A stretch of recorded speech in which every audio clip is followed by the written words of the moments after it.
Let's go! I want to talk about the Arkansas Razorbacks today because their win total is probably the most fascinating in the SEC, sitting at 7.5. So comment down below, are you a lock for the over or the under? And the funny thing about it is the over is actually a better play because you're getting plus money there, which is very interesting to me. So what I want to do is take a look at the schedule and talk about the one major thing I think is setting them back. And I'm going to be honest with you, Razorback fans, you might not like it. Arkansas's non-conference schedule is by far the worst in the conference. Now, that is not me saying that they are playing the toughest non-conference game. You can make a strong case for Florida playing Utah. Obviously, you know Georgia's playing a good Oregon team. The issue, though, is Arkansas has more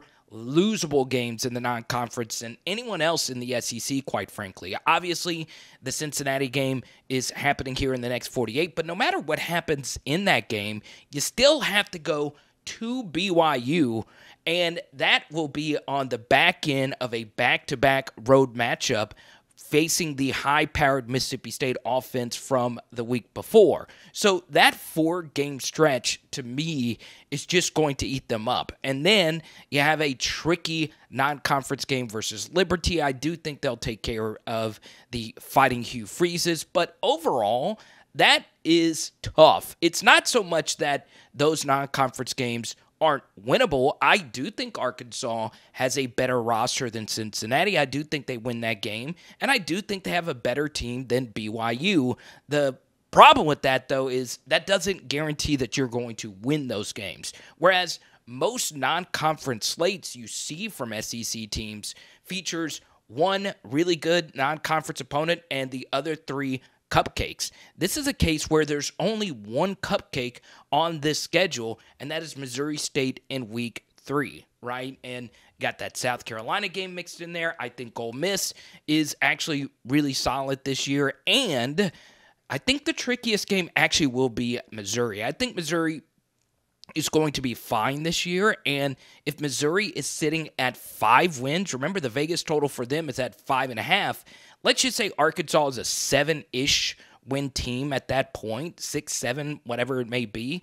Missouri is going to be fighting like you-know-what at home to get bowl eligible in that game. So that will probably be a more meaningful game for Missouri than it would be for Arkansas. But what I want to get into here is one major flaw that I see from the head man himself.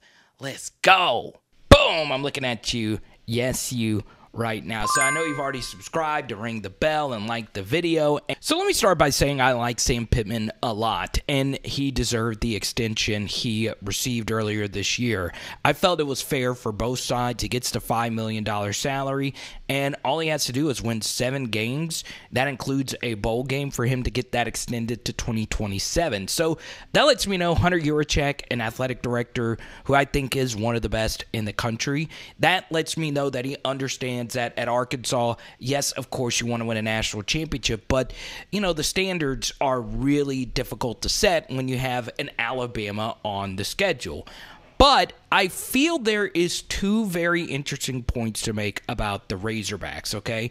Yes, they are an AP Top 25 team, but the computers don't love them nearly as much. You take a look at a stat from CFB Nate, who says, according to his composite score of 6 computer ranking systems, Arkansas is the worst team in the SEC West. And that is pretty crazy considering that in the AP Top 25, LSU's not there. Mississippi State, I don't believe, made the AP Top 25 either. And I think all the other West teams are in there.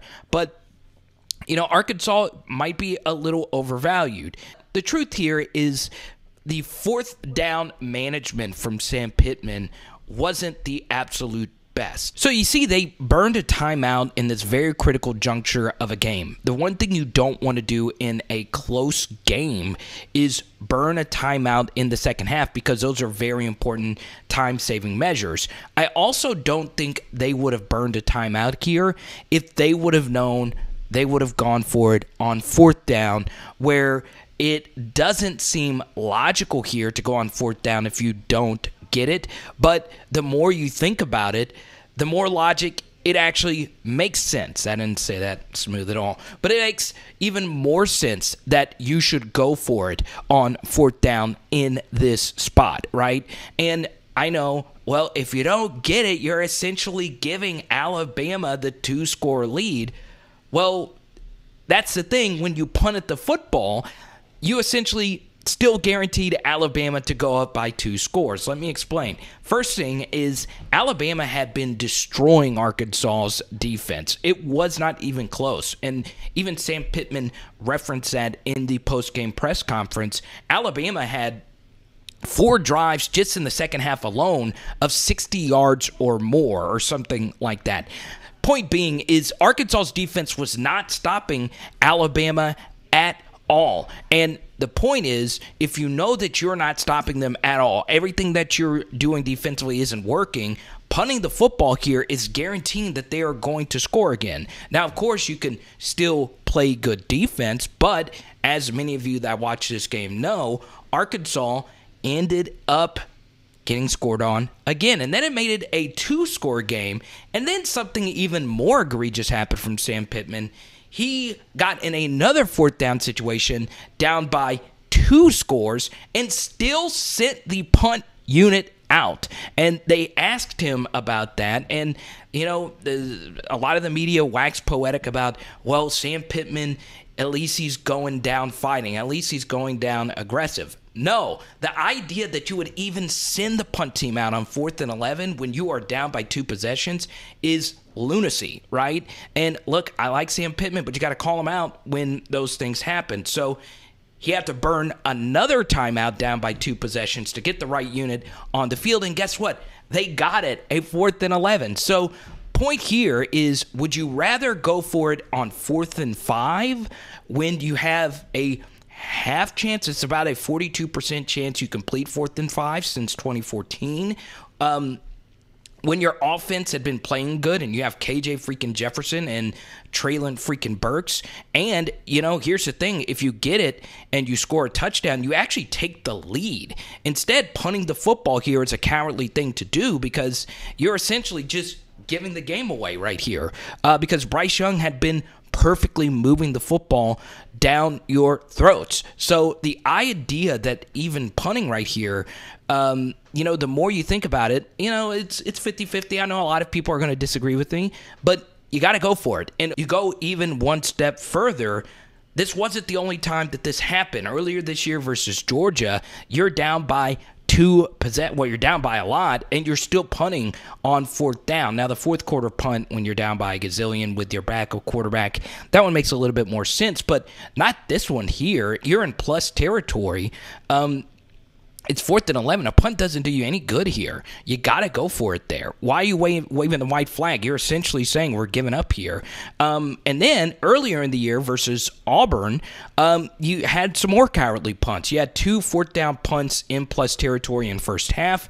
And then later in the game, when you are down by 8, you have got to score. You have a 4th and 3 opportunity, and you don't go for it. You got to go for it because guess what? Auburn's offense was lighting you up as well. So for me, that just falls short. And even in 2020, there were some questionable 4th down punt calls. 4th and 1, and Pittman wasn't the coach in that game. It was Barry Odom.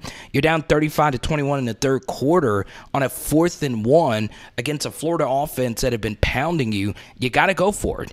4th and 7, down 35-17 versus Texas A&M. You punt the football. Being conservative sometimes might be the right decision. It worked versus LSU, but LSU at the same time had a true freshman quarterback playing in his first real action. So there it actually makes sense to play conservatively, but in these games where you're playing against good offenses, you don't want to do that. So for me, for Arkansas, they play in a lot of one-possession games. According to Cave Forward ratings, Arkansas is slated to play in 8 score games according to the Vegas point spread this year, which is tied for the most in the SEC along with LSU. So you have all these close games. We mentioned it earlier. You have more of the non-conference games. If Pitt is more aggressive, you'll win a lot more of these 50-50 games. But as you see right here, I mean, look, this was one run on first down. Look, they are already close to field goal range, and field goal would make it a 9-point game, and then it's game over. Go for it. Be aggressive. Be aggressive. Isn't that what the cheerleaders say? So, yeah, this is actually the Auburn play. So it's 3rd and 8 here. And, man, I just love watching the Kendall Browse offense go to work. They send Traylon Burks into motion. And for you Arkansas fans that think I am just hating on you, no. I went to high school El Dorado. Let's go Wildcats. Shout out Terry Hampton. I think he's going to have a big year for you guys. I'm actually a big Traylon Burks stan. I've been defending all the Traylon Burks haters out there. And, yeah, I'm actually buying some of his football cards right now. And this play call, we'll break it down here in just a second, was actually really, really good, and it should have worked. But Derek Hall, number 29 for Auburn, is just incredible. I think he's if Will Anderson wasn't in the SEC, Hall would be like the best defensive end in the conference. I know you Nolan Smith guys are out there, but still, this was actually a really good play call. But let's just say this was 4th down. KJ scrambling gives you extra options on 4th down as well. Now, I do want to give Pitt some credit. I agreed with his Ole Miss decision to go for 2 on the win.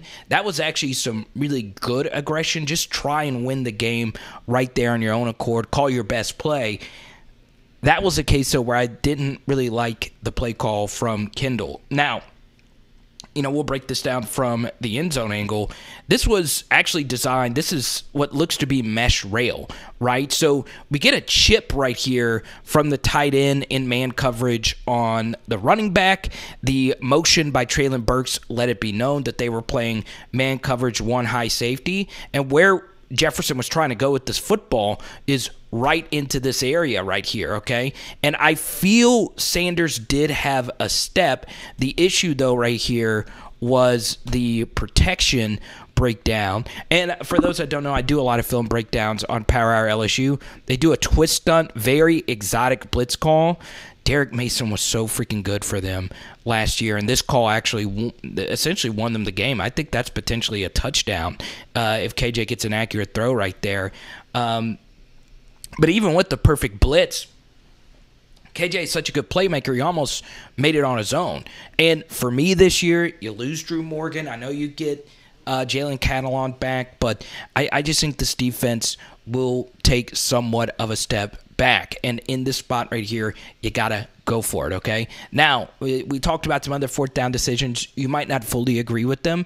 I'll let you know a little bit more about myself. I am just more aggro on 4th down, right? I'm not – I think Lane made some bad 4th down decisions, but the reason why I bring that up is the SEC West coaches in particular that become more aggressive will actually win out in the long term, because there are 2 SEC West coaches that I feel are a little too conservative on 4th down, and that includes Nick Saban and Jimbo Fisher, who honestly both of those teams have probably the most raw recruiting talent out of anybody in the West right now. So I feel like teams that do become more aggressive on 4th down will be better off, okay? Now, let me know what you think in the comment section down below. Ironically, I actually do like Arkansas to win and cover versus Cincinnati.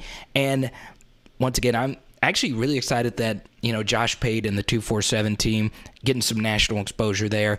I'm looking forward to the day that game day returns to Arkansas. And I was actually at the last one, the Arkansas-Tennessee game. That was so much fun, the prime Darren McFadden year. So let me know what you think in the comments section down below, and shout out all my friends in Arkansas media, Hutch, Evan, Neighbors, a lot of those guys. They do some great work. They might not agree with this, but that is the fun about Power Hour SEC, okay? It is! I shouldn't have said that because now I'm just repeating it. But anyway, it is Power Hour SEC. Boom! And tonight, let's go get some brisket. Let's go.